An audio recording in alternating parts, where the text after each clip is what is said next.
우리가 이제 이 안에서 REST API를 쓸 건데, 여러분 REST API 어렵죠? 어려울 거예요. 그래서 다시 한번 복습하는 식으로 해가지고 이게 뭔지부터 좀 설명을 드릴게요. 우선 이제 REST API라는 말부터 보면은 얘가 쉽게 말해서 두 프로그램이 이제 서로의 이야기를 할 수 있게 만들어주는 약간 통로 정도라 생각하시면 됩니다. 그리고 이 앞에 REST는 이제 어떤 특정 규칙을 따르는 방식인데, 그러니까 REST API란 즉 프로그램들이 이제 서로 소통할 수 있는 규칙을 정한 것이라고 생각을 해주시면 돼요. 그래서 예를 들어 보면은 여러분이 이제 배달 앱에서 음식을 주문한다고 생각을 해볼게요. 그러면 배달 앱은 여러분의 요청을 받아서 그 요청을 가게에 전달하고, 가게는 여러분의 주문 정보를 받아서 음식을 준비하겠죠. 그렇죠? 근데 여기서 배달 앱과 가게 사이에 어떤 소통을 도와주는 게 바로 API입니다. 그리고 그 소통을 좀 더 정해진 규칙에 따라서 쉽게 할 수 있게 도와주는 게 바로 REST예요. 그걸 합쳐서 이제 REST API가 되는 겁니다. 그래서 REST API는 우리가 인터넷에서 자주 사용하는 HTTP라는 방법을 사용하는데, 이게 여러분의 웹사이트 주소를 이용해서 어떤 페이지를 열 때도 HTTP가 쓰이죠. 자, 그때 REST API는 이런 HTTP를 통해서 데이터를 요청하거나 또 가져오거나 수정, 삭제하는 일을 같이 이제 합해서 합니다. 그래서 그런 것들을 한 번씩 보면은 우선 많이 쓰는 것 중 하나가 get. 아마 쓰셨죠? 이거. get은 데이터를 가져올 때 이제 사용을 합니다. 예를 들어 여러 개의 글을 가져올 때는 이제 뭐 이런 url.com이라는 사이트가 있다 해볼게요. 거기서 이제 많은 데이터, 그러니까 다 건을 가져올 때는 articles를 쓰겠죠. 이런 식으로. 그 다음 원래 같았으면 여러분이 어떻게 가져오냐면요, 단건을 가져올 때는 이렇게 가져오지만, 만약에 get 방식으로 해서 단건을 가져올 때는 article하고 뭐 id는 1 이런 식으로 했었을 거예요. 그냥 일반적으로 썼을 때는. REST API는 보통 이런 S 형식으로 쓰고, 그 다음 바로 이런 식으로 합니다. 이렇게 특정 글을 가져올 때는 이처럼 id 값을 포함시켜서 경로에다 추가를 해주죠. 이런 식으로.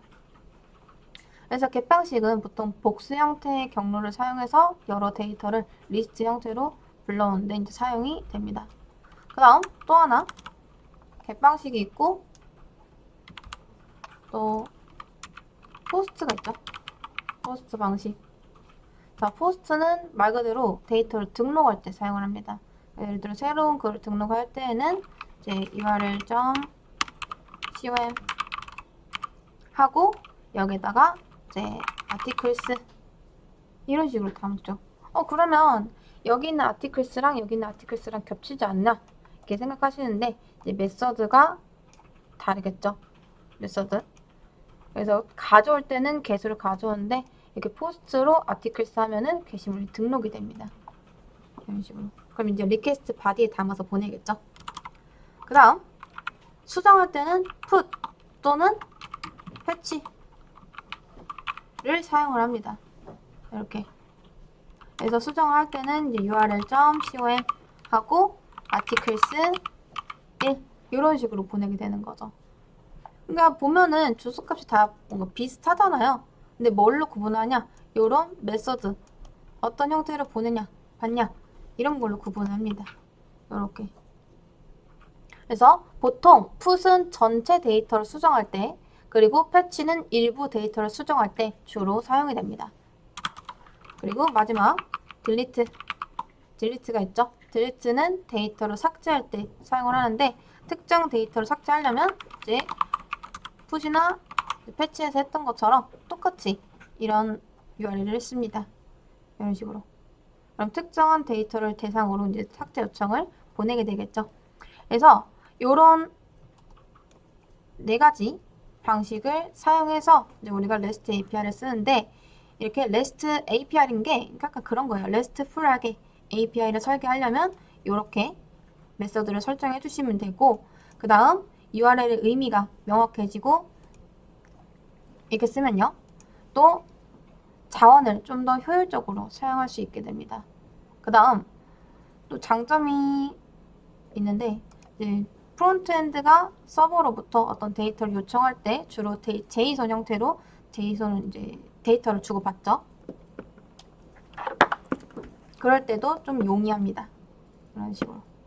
그래서 한마디로 정리하면은 REST API를 이제 설계하게 되면은 자원 관리가 조금 더 직관적이고 명확해져서 개발자들이 좀 이해하고 또 유지 보수하기 쉬운 시스템을 만들 수 있다라는 장점이 있습니다.